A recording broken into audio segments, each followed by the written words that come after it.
Hello, everybody. Hi. Welcome back to our podcast on the category of Ancient Wisdom Demystified.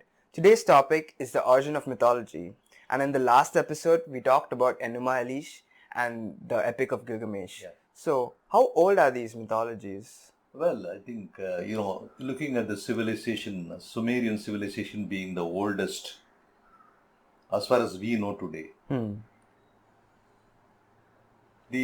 probably the age of the Enuma Elish, which was the creation mythology, is maybe about 5,000 years old. And subsequently, because Gilgamesh was actually a king in the Sumerian tradition, and he lives after the flood. That's crazy. So that may be around about, let's say, uh, 10,000 to 5,000 years before. Okay. But the Epic of Gilgamesh was actually written much later, and it may be about 3,000 to 4,000 years before, So, around 2,500, BC. That is the oldest mythology that we have in the clay tablets. This is the age probably. This is Okay. not exact science. We cannot exactly determine when it was, but approximately that is the time. yeah, Yeah. makes sense. So, why did they make these mythologies in the first place? Well, why did it begin at all to have this type of stories as to go back to our own creation, the man, human beings? You see, human beings have evolved from the primates. Yeah. So, if the do the evolutionary study of the human being, you started with what we call as the Australopithecus is almost like an ape, but then the human beings came to nearly the question of when they become the Homo habilis Okay. and the Homo erectus. Yes. Now, that particular time, the brain capacity was still very small. Then you have the Neanderthal with a slightly larger brain. Okay. These are all dating back to almost about 500 to 600,000 years before. Okay. Yeah. Approximately, the Homo sapiens, which we are all, came into the world around maybe about 300,000 to 400,000 before. Okay. Now,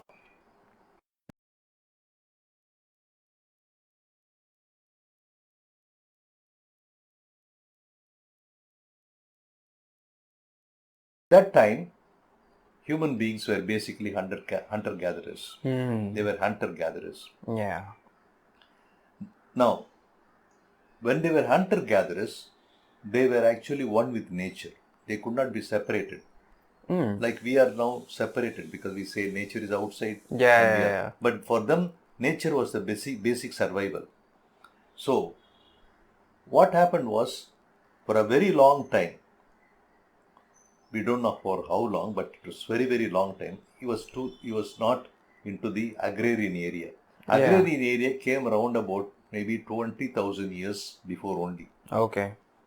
That's when people settled down into cities and civilizations. Yeah, near rivers and stuff, Near right? rivers and all that. Correct. So we have to now go back to a type of classification of the human consciousness. Okay. According to Jean Gebser, a Polish philosopher, poet, and a great intuitive thinker, and a very brilliant man who mastered many languages, he was the first one to classify the human consciousness into 5 major categories. First, as hunter-gatherers, we were in what we call as an archaic consciousness. Then we came into what they call as a magical consciousness, even as a hunter-gatherer. We will see about it in another podcast where we can go detail into all these things. Then came the mythological consciousness. That is what we are now dealing with. In the Sumerian civilization, as a settlement which was near the rivers, the mythological consciousness became very important because here survival was not very critical. Yeah. Because you had agriculture. You don't have to depend on Going animal and to hunting hunt. and stuff. Yeah. and the dangers associated with that one. Here you depended only on the river. So what happened was, with this particular age, people started thinking about other things, especially about spirituality. What is man? Who am I? Yeah. All these questions came up at that particular time. Interesting. That is why mythologies came in form of stories. Nice. So the mythologies are the reasons for why we are now looking at this type of stories being narrated. Okay. Okay. Nice. So what is the reason for the creation of these stories? Yeah, this is what, if you look at the Epic of Gilgamesh, about which we'll do a separate episode, man is looking for a meaning to life. Definitely. Yeah, we are all looking for a meaning to life, but we are given certain meanings, but in the beginning, they were not given anything. So they need to have something to be given to them to understand what is a human being and where did we come from, where are we going. All these things started coming into the human being's mind. So that's the reason why we had the mythologies. Okay. So who are these people, who actually came up with the mythologies? Yeah, these were some few critical and very intuitive thinkers in this civilization, like the Sumerian, the Egyptian, the Indus Valley. All these places, there were people who were more advanced in thinking, and they had a common linkage. You will see the linkage when we talk about the Epic of Gilgamesh. Okay. Because there, in the opening stanza, a mention is made which will give you a reason why there is a commonality of civilization and from where it came. Interesting. So we will not talk about it now. This is a bit preempting what we want to say, but here is the thing. So all the civilization had a common background in terms of their intuitive level of thinking. Okay. Makes sense. That is why it happened that they started telling stories with from their own culture. Sumerian culture is different. Okay. The Indus Valley was different. Yeah. Egyptian is different. So the stories that were told had a flavor of the culture built into it. Okay. Yeah. Right? Yeah. Okay, that's good. Okay, so after we moved from the agrarian society to more modern times with reason and science being involved, did the mythological consciousness go away, or what happened to it?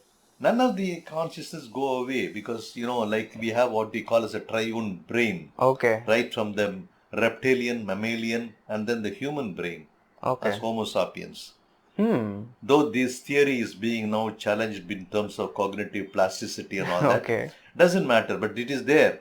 So the old imprints of your archaic consciousness, the desire to be one with nature, correct? Yeah. You are very happy when you are inside a forest. Yeah, on the beach or something. Yeah. And then you have also the magical consciousness, superstition, right? Yeah. People have superstitions about cat crossing in. So you are still rooted in those consciousness, and then you evolve into mythical consciousness. You listen to stories, then try to find the meaning.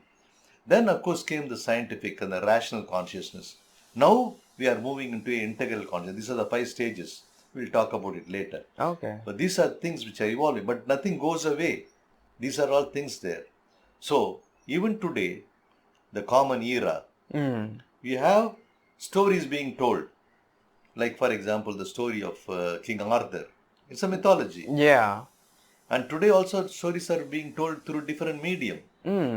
So we'll talk about it probably. I want to do a second part of it because it's a big subject. So we'll do a second part of it. So this has been, I think, quite a good startup, right? Yeah, sure. So this is the thing. So to little sum it up, we'll say that as Homo sapiens grew out of the from the archaic to the magical and then to the mythological consciousness, when they settled down by the rivers, agrarian era, they started making stories to explain who we are, what we are, and from where we came and where we are going. Yeah, that's crazy. Yeah. Okay, thank you very much. Thank it's you. A nice one. I think we will continue to do this one. Yes. So we will have the second part of the origin of mythologies, where we'll try to see what happens, how the mythologies have also started evolving. As human beings have evolved, mythologies also have started evolving. Okay, good. All right, good. So see you in the next episode. Thank you.